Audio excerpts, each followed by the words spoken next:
यह कहानी है होटल के कमरा नंबर 408 की। यह होटल भूतों का होटल तो नहीं था, पर इस होटल में कुछ ऐसी घटनाएं होती थी जिसके कारण यह होटल दूसरों से अलग था। कहानी की शुरुआत कुछ ऐसे है कि राहुल और उसका दोस्त अमित घूमने के लिए मनाली जा रहे थे। मनाली पहुंचते ही वे सबसे पहले अपनी कार से उस होटल में गए जहां उन्होंने कमरा बुक किया था। वहां थोड़ा आराम करने के बाद वो दोनों घूमने निकल गए। रात होने के बाद जब वो वापस अपने होटल जा रहे थे, तभी खराब मौसम के कारण होटल जाने का रास्ता बंद हो गया था। रास्ते को सही होने में सुबह तक का समय लगने वाला था।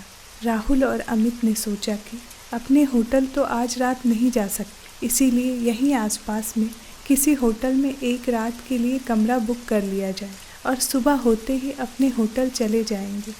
वे दोनों कमरे की तलाश में अपनी कार से इधर उधर होटल ढूंढने लगे। आसपास कोई इंसान भी नहीं दिख रहा था जिससे वो लोग किसी होटल का रास्ता पूछ सके। काफ़ी समय बीत जाने के बाद उन लोगों को एक बुढ़ा आदमी दिखाई पड़ा। राहुल ने अपनी कार रोककर उससे होटल का रास्ता पूछा। बुढ़े ने एक और इशारा करते हुए होटल का रास्ता बताया। राहुल बुढ़े के बताए हुए रास्ते के तरफ अपनी कार लेके चल दिया।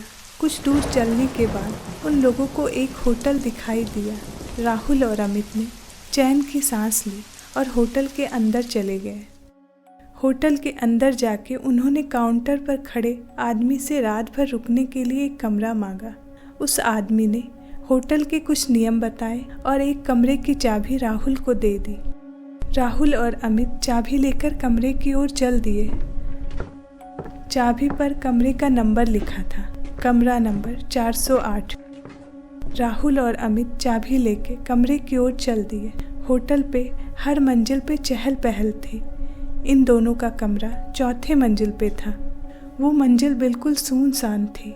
खैर, वे लोग इस बात पर ज़्यादा ध्यान नहीं दिए। उन्हें तो बस यहाँ एक रात ही गुजारनी थी, इसीलिए वे लोग अपने कमरे के अंदर चले गए। अंदर पहुँच के उन्होंने देखा कि कमरे में तो काफ़ी धूल है। ऐसा लग रहा था जैसे कई सालों से वो कमरा बंद पड़ा है। वहाँ ना तो पीने का पानी था, ना ही नहाने का। राहुल ने वहाँ पे रखे फ़ोन से होटल के स्टाफ को कॉल किया। कॉल किसी ने उठाया पर कुछ बोला नहीं। डरावनी सी हंसी के बाद कॉल कट गई। उसके तुरंत बाद ही वापस उसी फ़ोन पे कॉल आई। इस बार होटल के स्टाफ ने कहा, सर आपने कॉल किया था, बताइए हम आपकी क्या मदद कर सकते हैं।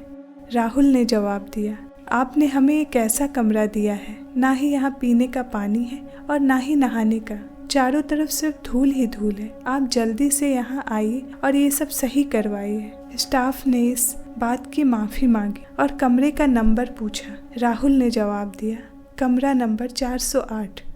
इतना सुनते ही स्टाफ डर गया और डरते हुए राहुल से पूछा, सर आप उस कमरे में क्या कर रहे हैं? राहुल ने चिल्लाते हुए कहा, ये क्या मजाक चल रहा है? आप लोगों ने ही तो मुझे इस कमरे की चाबी दी थी।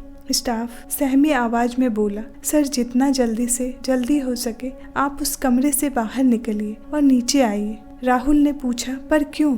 स्टाफ ने तुरंत जवाब दिया, सर सवाल बाद में पूछ लेना, बस अभी आप वहाँ से बाहर निकल जाइए, वहाँ आपकी जान को खतरा है।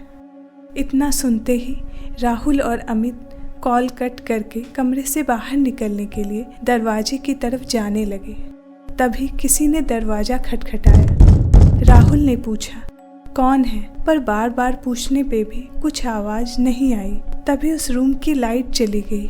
राहुल और अमित काफ़ी डर चुके थे। तभी बाहर से आवाज़ आई, सर आपने कॉल किया था सफाई और पानी के लिए, मैं वही ठीक करने आया हूँ। और फिर डरावनी सी हंसी के बाद फिर से सन्नाटा छा गया।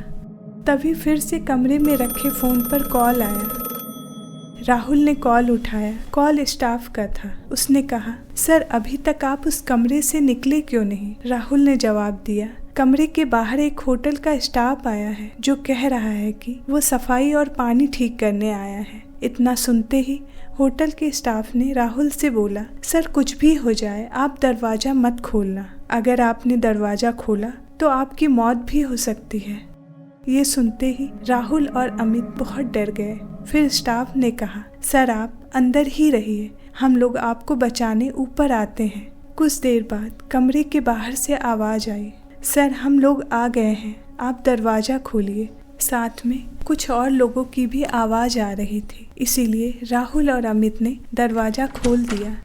उन्होंने देखा सामने सच में होटल का स्टाफ ही था। दोनों ने चैन की सांस ली। फिर सभी लोग वहां से जल्दी ही नीचे आ गए। राहुल ने काउंटर पर देखा पर वहां कोई दूसरा स्टाफ था जिसने राहुल को चाबी दी थी, वो कहीं नहीं दिखा। ये सारी बातें राहुल ने वहां के लोगों को बताई।